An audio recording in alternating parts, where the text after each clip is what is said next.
Reaction, ठीक है। अब डिकम्पोजिशन जो रिएक्शन होती है वो 3 तरह की होती है, पहले वो कवर कर लेते हैं, उसके बाद रिडॉक्स रिएक्शन करेंगे, हमारा चैप्टर ऑलमोस्ट फिनिश होने वाला है। तो डिकम्पोजिशन रिएक्शन की अगर मैं बात करूं तो हमारे पास पहला जो उसका टाइप होता है वो होता है थर्मल डिकम्पोजिशन रिएक्शन। दूसरा जो टाइप होता है वो होता है इलेक्ट्रोलिसिस डिकम्पोजिशन रिएक्शन। तीसरा जो एग्जांपल होता है वो होता है फोटोलिसिस डिकम्पोजिशन रिएक्शन। फटाफट से देखते हैं, बहुत ज्यादा इंपॉर्टेंट है ये। थर्मल का अगर मैं बात करूं, थर्मल से आप क्या समझते हैं? हीट, ठीक है। थर्मल का मतलब होता है हीट, यानी कि डिकम्पोजिशन रिएक्शन कब होगी? जब आप उसमें हीटिंग करते हो। अगर आप उसे हीट देते हो तो आपकी डिकम्पोजिशन रिएक्शन फुलफिल होगी, तो आप बोलोगे थर्मल डिकम्पोजिशन रिएक्शन। अगर आप बिजली देते हो, वहां पे बिजली के झटके दे रहे हो उसे, तो आप बोलोगे इलेक्ट्रोलिसिस डिकम्पोजिशन रिएक्शन। और अगर आप फोटोलिसिस मतलब आप सनलाइट दे रहे हो, तो आप बोलोगे फोटोलिटिक डिकम्पोजिशन रिएक्शन। क्लियर? तो अगर मैं बात करूं थर्मल डिकम्पोजिशन रिएक्शन की, तो हमारे पास एग्जांपल होता है CaCO3। और जब आप इसे हीट करते हो तो आपके पास क्या बनता है? CaO यानी कैल्शियम ऑक्साइड या क्विकलाइन, और प्लस में कार्बन डाइऑक्साइड, ये आपके पास रिएक्शन आती है। अगर आप बात करते हो इलेक्ट्रोलिसिस की, तो बहुत अच्छा एग्जांपल है इलेक्ट्रोलिसिस का, दैट इज H2O, और आपके पास बनता है H2H2 प्लस O2 वाटर। जो वाटर बनता है वो वाटर को अगर आप इलेक्ट्रोलिसिस करोगे तो आपके पास H2 और O2 मिल जाता है। अब फटाफट से डीपली समझ लेते हैं कि इलेक्ट्रोलिसिस काम कैसे करता है, ठीक है।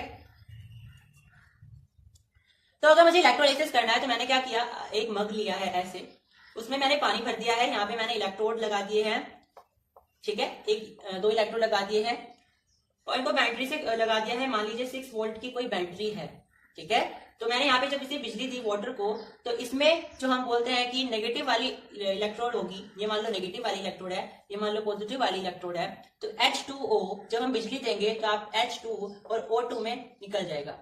अगर हम आयनिक लेवल पर देखें तो H क्या है? H पॉजिटिव, O क्या है? O ट्वाइस नेगेटिव, यही होता है।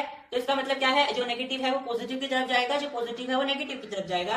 मतलब नेगेटिव इलेक्ट्रोड के पास कौन निकलेगा? H2 निकलेगा। पॉजिटिव इलेक्ट्रोड के पास कौन निकलेगा? O2 निकलेगा। मतलब इस इलेक्ट्रोड के पास अगर आप माचिस की तिल्ली लेकर के जाते हो तो पॉपअप साउंड की आवाज आएगी, मैंने बताया था आपको, और ऑक्सीजन यहां से आपके पास निकलेगी, ठीक है। इस तरीके से आप इलेक्ट्रोलिसिस करते हो। नाउ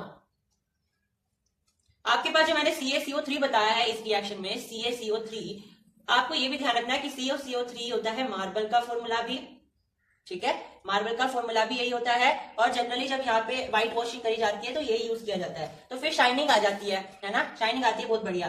तो वो क्यों आती है? क्योंकि CaO के साथ कार्बन डाइऑक्साइड निकल रहा है, ठीक है, तो इसकी वजह से हमारे पास शाइनिंग आ जाती है। समझ आ रही है बात? तो इस तरीके से हमारे पास वहां पे शाइनिंग आएगी। तो ये आपको दोनों ध्यान रखने हैं। ये जो डिकम्पोजिशन रिएक्शन के टाइप्स है, इनसे क्वेश्चन आता है, इससे ज्यादातर आता है फोटोलिसिस से, और इलेक्ट्रोलिसिस की जो मैंने एक्टिविटी बताई वो इंपॉर्टेंट है। फोटोलिसिस समझते हैं। फोटोलिसिस का मतलब है डिकम्पोजिशन ही होना, लेकिन किसकी मदद से होना? सनलाइट की मदद से होना, क्योंकि फोटो का मतलब होता है लाइट, तो आप सनलाइट बोल लो या केवल लाइट बोल सकते हो, ठीक है। दोनों ही क्या है? आपकी डिकम्पोजिशन रिएक्शन होती है। इसका एग्जाम्पल क्या है? AgCl यानी कि सिल्वर क्लोराइड। आप अगर देखो तो यहाँ पे लिखा Ag प्लस Cl। ये ऐसे कलर का होता है, ये होता है व्हाइट कलर का, और आपके पास फिर ये AgCl से सिल्वर हो जाता है अलग ग्रे कलर का, और ये हो जाता है अलग ये क्लोरीन गैस, ठीक है, येलोइश कलर की। इसी तरीके से AgBr होता है, जिसमें Ag अलग हो जाता है और Br अलग हो जाता है, ठीक है। तो ये हमें रिएक्शन ध्यान रखनी है। और अगर आप ये देखते हो, देखो आप जब चांदी का सामान कोई खरीदते हो तो वो जानबूझ के उस पर क्लोरीन की रिएक्शन करा के रखते हैं ताकि वो बहुत ज्यादा चमके, और अगर आप धूप में रखते हो उन्हें तो धीरे धीरे से उनकी डलनेस होनी स्टार्ट हो जाती है। तो वो डलनेस नहीं होती, उनका रियल कलर आ रहा है, ठीक है। उन्होंने आपको जो है चकमा दे दिया है, आपको लूट लिया है, पहले से इन्होंने उसके ऊपर क्लोरीन की परत चढ़ा दी थी ताकि वो बहुत ज्यादा चमके, व्हाइट व्हाइट सा, ठीक है। लेकिन असल में क्या होता है? AgCl वो आपको देते हैं, और जब आप उसको धूप में लेकर के जाते हो तो वो Ag और Cl2 नाम की गैस बन जाती है। ये तो गैस निकल जाती है, आपके पास ये बचता है जिसे आप कहते हो हमें सुनार ने लूट लिया है, राइट ना। अब इसके यूज पूछे जाते हैं, फोटोलिटिक डिकम्पोजिशन रिएक्शन के यूज पूछे जाते हैं। तो इसका यूज होता है आपके पास ब्लैक व्हाइट फोटोग्राफी में, ठीक है। जो आपके पास ये रिएक्शन थी ना AgBr, Ag प्लस Br, इसका यूज होता है ब्लैक व्हाइट फोटोग्राफी में। ये आपको ध्यान रखते हुए चलना है। ठीक है, यहाँ तक समझ में आया सभी के?